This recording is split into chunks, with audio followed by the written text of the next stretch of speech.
आप नहीं, आए हो? प्रशासन की तरफ से हम लोग आए हैं यहाँ। जो बच्चे प्रोटेस्ट कर रहे हैं, जितने भी अभ्यर्थी हैं, बिहार में सरकार है कि नहीं है, पहले इस पे चर्चा हो। ये जनता की भी सरकार है या लाठी डंडे वाली सरकार है या भ्रष्ट अधिकारियों की सरकार है? नोरमा ग्रुप, जो सोचता है वो करता है।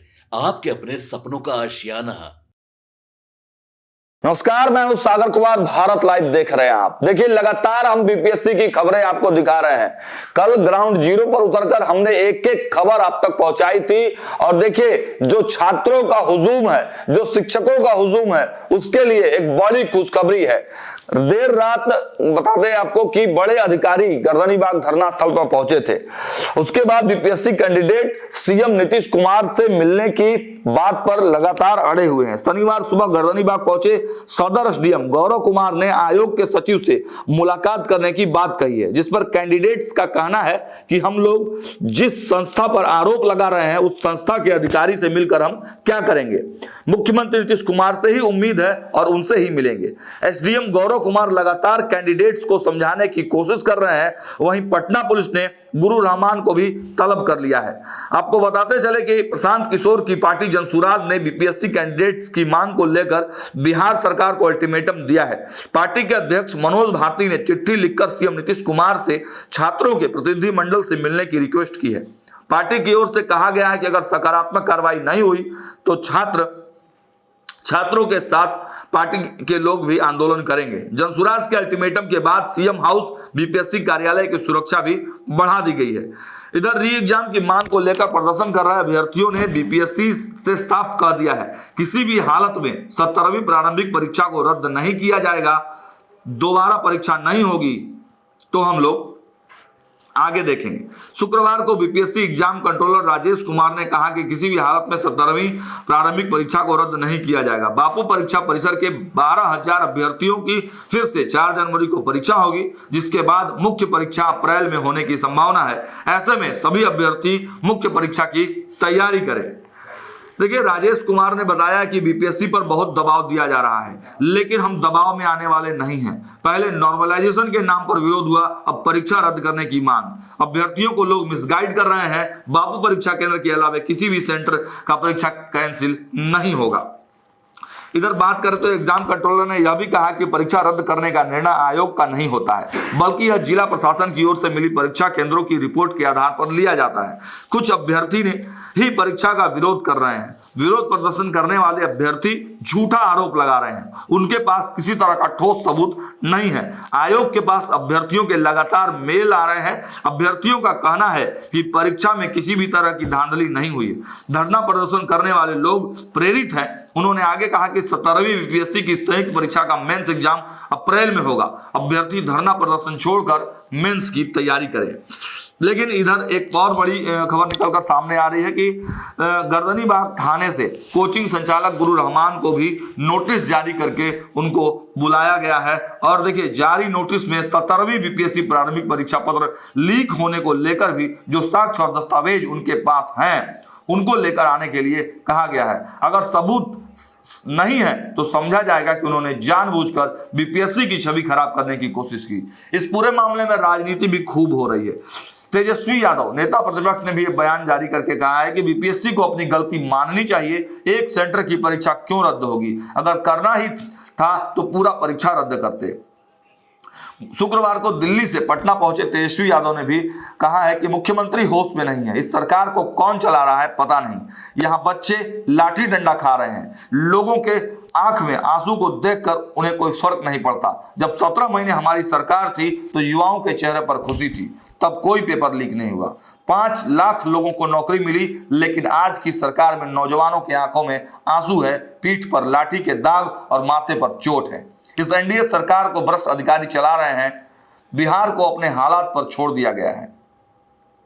बीपीएससी अभ्यर्थी पिछले 11 दिनों से धरनीबाग धरना स्थल पर परीक्षा रद्द करवाने की मांग को लेकर प्रदर्शन कर रहे हैं। वहीं शुक्रवार को खान और रहमान भी सर भी गर्दनीबाग धरना स्थल पहुंचे थे। सभी अभ्यर्थियों के साथ मिलकर दोनों शिक्षकों ने बीपीएससी पर जोरदार हमला बोला। उन्होंने बीपीएससी कैंडिडेट सोनू के सुसाइड के लिए भी आयोग को जिम्मेवार ठहराया। इस दौरान खान सर और गुरु रहमान सर ने छात्रों का विरोध भी झेलना पड़ा। प्रदर्शन स्थल पर मौजूद 1-2 छात्रों ने उन लोगों के उन लोगों पर आंदोलन को हाईजैक करने का आरोप भी लगाया। इतने दिनों से उन छात्रों का कहना था कि इतने दिनों से हम लोग प्रदर्शन कर रहे हैं, वे नहीं पहुंचे। उन्हें जब सरकार के विरोध में बोलने को कहा गया तो वो यहां से भाग खड़े हुए। तो देखिए, लगातार हम ग्राउंड जीरो से अपडेट आपको दे रहे हैं, लेकिन एक बड़ी अपडेट और बड़ी खुशखबरी के रूप में बीपीएससी अभ्यर्थियों के लिए सबसे बड़ी बात यह है कि मुख्यमंत्री नीतीश कुमार ने खुद इस विषय पर संज्ञान ले लिया है। और दिल्ली जाने से पहले, हालांकि मुख्यमंत्री, खबर आ रही थी कि मुख्यमंत्री दिल्ली जाने वाले हैं, तो दिल्ली जाने से पहले छात्रों के एक डेलीगेट्स को बुलाकर मुख्यमंत्री उनसे मुलाकात कर सकते हैं। फिलहाल हमारी नजर बनी हुई है, हम लगातार अपडेट दे रहे हैं। देखते रहिए भारत लाइव। बहुत बहुत धन्यवाद। का जो समस्या है वो सर, आप क्या समस्या है ये बताइए। क्या कुछ कहा? समस्या क्या, देखिए यहाँ जो भी है सब वहाँ आप लोग के सामने ही हुआ है। हम रिकॉर्ड नहीं कर रहे थे, हम चाहते थे आप और स्टूडेंट्स बात करें, मीडिया उसमें ना आए। हम चाहते थे कि हम उसमें इंटरफेयर ना करें। ब्रीफिंग अलग होता है सर, लाइव होता है, ब्रीफ कर दीजिए। आधी रात को यहाँ पर पहुंचे थे। मतलब क्या आपको ऊपर से निर्देश दिया गया था प्रोटेस्ट खत्म करने के लिए? आप नहीं, आए? प्रशासन की तरफ से हम लोग आए हैं। यहाँ जो बच्चे प्रोटेस्ट कर रहे हैं, जितने भी अभ्यर्थी हैं, खासकर हमारा जो भी कंसर्न है यहाँ प्रेजेंट जितने भी अभ्यर्थी हैं उनके लिए है। तो हम लोगों ने ये इनकी समस्याओं का निदान करने के लिए यहाँ पर एक उन्हें बोला कि एक ज्ञापन बनाए, जो भी उनके ग्रीवांसेस हैं वो अपना विस्तृत रूप से लिख के हमें दें, और हम लोग जो भी है समुचित प्राधिकार जो है, सक्षम प्राधिकार, वहाँ पर पहुँचाएंगे और उनकी जो भी ग्रीवांस उसका रिड्रेस होने का जो भी पॉसिबिलिटीज़ है वो उसकी जांच वाच हो, जो भी हो उसके अकॉर्डिंग उस पर काम होगा। ठीक है सर, उन्होंने क्या क्या समस्या बताया? सर, छात्रों ने आपके सामने कल 12 बजे का अल्टीमेटम दिया है, क्या कुछ अल्टीमेटम उनको समझाया गया है कि ऐसा कुछ नहीं, उनके पास एक दिया जाएगा, टाइम दिया जाएगा, और जो भी उनके प्रतिनिधि मंडल है उनको ले जाया जाएगा, जो भी हम लोग को बताया जाएगा। साफ कह रहे हैं कि अल्टीमेटम के बाद ये कदम उठाया गया है? नीतीश कुमार से ही मिलना है, मुख्यमंत्री नीतीश कुमार से। वो प्रशासनिक है, वो उच्च स्तरीय चीज बात है, वो हम लोग कम्युनिकेट कर देंगे प्रशासन में, उच्च स्तरीय प्रशासन लेवल पे, और उनके तरफ से जो आएगा हम लोग उस अकॉर्डिंगली काम कर लेंगे। लाठीचार्ज को लेकर नाराजगी सर से किसी पुलिसकर्मी को और किसी पुलिस के द्वारा महिलाओं को लाठीचार्ज किया गया इस पे था। आपको बता दिया जाएगा बात। सर, महिला के साथ लाठीचार्ज हो गया। बीपीएससी के अभ्यर्थी 10 दिन से आमरण अनशन पर बैठे, लाठीचार्ज आपने भी कहा था। बिहार में सरकार है कि नहीं है, पहले इस पे चर्चा हो। ये जनता की भी सरकार है या लाठी डंडे वाली सरकार है या भ्रष्ट अधिकारियों की सरकार है? और अगर सरकार है तो ये सरकार चला कौन रहा है? क्योंकि हमको तो ऐसा लग रहा है कि माननीय मुख्यमंत्री अब होश में है नहीं। यहाँ बच्चे लाठी डंडा खा रहे हैं, यहाँ सीने पे जो है लाठियों के दाग हैं, घायल हो चुके हैं, अस्पताल में भर्ती है, लोगों के आंख में आंसू है। ये देख करके मुख्यमंत्री जी का कलेजा जो है या उनकी अंतरात्मा को कोई फर्क नहीं पड़ता, कोई दुख नहीं। यही 17 महीने जब हम लोगों की सरकार थी तो इन्हीं युवाओं के चेहरे पे खुशी थी। उस 17 महीने के सरकार में कोई पेपर लीक नहीं हुआ, लोगों को 5 लाख लोगों को नौकरी मिला। और आज की सरकार में लोग जो हैं, नौजवान जो हैं, उनकी आंखों में आंसू है, पीठ पे लाठी का दाग है, सर माथा फूटा हुआ है, कुछ अस्पताल में है। ये है एनडीए की सरकार। कौन ये सरकार चला रहा है? यहाँ केवल भ्रष्ट अधिकारी सरकार चला रहे हैं, और चंद जो चमचे बेलचे जो है मुख्यमंत्री के आगे पीछे, दो यहाँ जो करते हैं, ये अपने मतलब के लिए काम कर रहे हैं। बाकी बिहार को इन्होंने छोड़ दिया है अपने हालात पर। क्या तरीका है? पेपर लीक हो रहा है, आप री एग्जाम नहीं कर रहे? क्यों नहीं हो रहा है री एग्जाम? अरे देखिए, पहले तो बीपीएससी के लोगों को अपनी गलती माननी चाहिए। गलती क्यों नहीं मांगा? एक सेंटर का क्यों रद्द किया उन्होंने? हम सवाल पूछना चाहते हैं, अगर रद्द किया तो एक सेंटर का क्यों किया? सबका करना चाहिए था। तो ये फिर से एक तरह का नॉर्मलाइजेशन ही हो गया। तो ये अन्याय है, ये नौजवानों के भविष्य के साथ खिलवाड़ है। बीपीएससी के लोगों को ये समझना चाहिए। और ये लोग जो है इधर उधर से अधिकारी जो रिटायर्ड वगैरह है सब लोग इधर उधर गड़बड़ सब लोग कर रहा है। इन लोगों में दया नाम की तो कोई चीज है नहीं। आज जिस प्रकार से लाठियां बरसाई जा रही है, आखिर पेपर लीक हुआ तो इसका दोषी कौन है? अगर रद्द हुआ एक सेंटर का तो इसका दोषी कौन है? बीपीएससी हो या मैट्रिक का परीक्षा, ये लोग मैट्रिक के परीक्षा से लेके बीपीएससी का परीक्षा बिना पेपर लीक हुए नहीं करा पाते। तो इसमें मुख्यमंत्री क्या है? देखिए, लोकतांत्रिक व्यवस्था में हमने छात्रों से भी जाके हम मिले, उनकी समस्याओं को भी हमने समझा, और एक नेता विरोधी दल के हैसियत से हमने एक बार नहीं 2 बार माननीय मुख्यमंत्री को हमने चिट्ठी लिखा।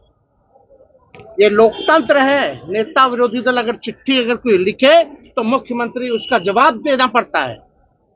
ना सदन में कुछ बोलते हैं, ना बाहर कुछ बोलते हैं, ना मीडिया में कुछ बोलते हैं, ना नेता विरोधी दल के चिट्ठी का कोई जवाब आता है। ये मुख्यमंत्री है कि क्या है भाई? चुप्पी क्यों साधे हुए थे? अबे उनसे जाके पूछो। भारत रत्न देने की बात हो रही है। हम लोग क्या बताएंगे? ऐसा कोई मुख्यमंत्री देखा क्या? महात्मा गांधी का अपमान हो रहा है बिहार में, सीता मैया का अपमान हो रहा है, कलाकार का अपमान हो रहा है। यही मुख्यमंत्री जी अपने कार्यक्रम में गाना बजवाते हैं, भजन बजवाते थे। जो प्रिय भजन महात्मा गांधी का था, रघुपति राघव राजा राम पिता, आपका रघुपति राघव राजा राम पति पतावन सीताराम, तो ईश्वर अल्लाह तेरो नाम। तो इसमें अब क्या हुआ? ईश्वर अल्लाह है, सीता जी का नाम भी ये लोग नहीं ले सकते। ये भाजपा के लोग हैं। इसमें महिलाओं का अपमान है, इसमें गांधी जी का अपमान है। तो इसका दोषी कौन है? यही राज्य में मुख्यमंत्री जी को कुछ पता है कि नहीं पता? ये भगवान को तो पहले ही बोल रही है सरकार कौन चला रहा है, पहले इस पे डिस्कशन होनी चाहिए। यहाँ सरकार है कि नहीं है? मुख्यमंत्री नाम, बस नाम के मुख्यमंत्री है या काम के भी होने चाहिए? भारत रत्न देने की बात हो रही है, किसी को एकदम मिलना चाहिए।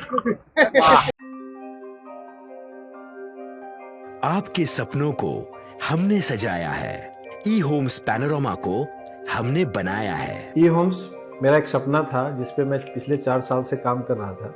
हमने जो बनाया है वो सबने है माना। ई होम्स पैनोरमा में हो आपका भी आशियाना। और फाइनली हमने 2021 में इस प्रोजेक्ट को लॉन्च किया। बहुत लोग अप्रिशिएट कर रहे हैं कि पूर्णिया जैसे शहर में, बिहार के, एक तो बिहार की बात करें उसमें भी पूर्णिया जैसे छोटे जगह में इस तरह का लाइफस्टाइल देना, ये सुन के हम लोगों को बहुत अच्छा लगता है। ई होम्स में हमने कुछ और भी किया है, जैसे हम जिस जगह में रह रहे हैं हमारे फैमिली सिक्योर हो, उनको सिक्योरिटी का ध्यान में रखा है। आपकी सुविधा और सुरक्षा आपके लिए खास है, ये आपका विश्वास है। इसमें आर्टिफिशियल इंटेलिजेंस का 7 लेयर सिक्योरिटी का हमने इस्तेमाल किया है। लश ग्रीन कैंपस को बनाया है। यदि हमारा बाउंड्री वाल है तो वो वर्टिकल गार्डन है। ये जितनी भी फैसिलिटी होता है एक इंटरनेशनल टाउनशिप में ई होम्स है, ये हम लोग विश्वास नहीं कर पा रहे हैं। जो भी हमारे मित्र दोस्त या जो भी हमारे बाहर के बाहर आते हैं तो हम लोगों को बहुत अच्छा सुनने को मिलता है और बहुत अच्छा क्रेडिट मिल रहा है। वो सारा हमने सिर्फ एक बिल्डिंग नहीं बनाया, हमने एक बहुत अच्छा लाइफस्टाइल दिया ई होम्स में, और मेरा एक सपना था जिसको मैं आज फुलफिल होते हुए देख पा रहा हूँ। ये आपका आवास है। ई होम्स पैनोरमा में अब आपका निवास है। E Homes Panorama, luxurious lifestyle redefined. Panorama Group, जो सोचता है वो करता है। अगर ये वीडियो पसंद आई और वह बिहार के राजनीति और बिहारियत से सरोकार रखेनी तो सब्सक्राइब बटन दबा के चैनल के सब्सक्राइब कर ली। ओजे एगो घंटी बा, ओकरा बटन दबा देला से कुल सटीक और मारक खबर रुआ मुफ्त में मिल जाई। अगर रुआ पत्रकारिता के हमनी के नया प्रयोग में सहयोग कर चाहतानी तो ज्वाइन बटन दबा दी। पेटीएम नंबर नोट कर ली 9386816700।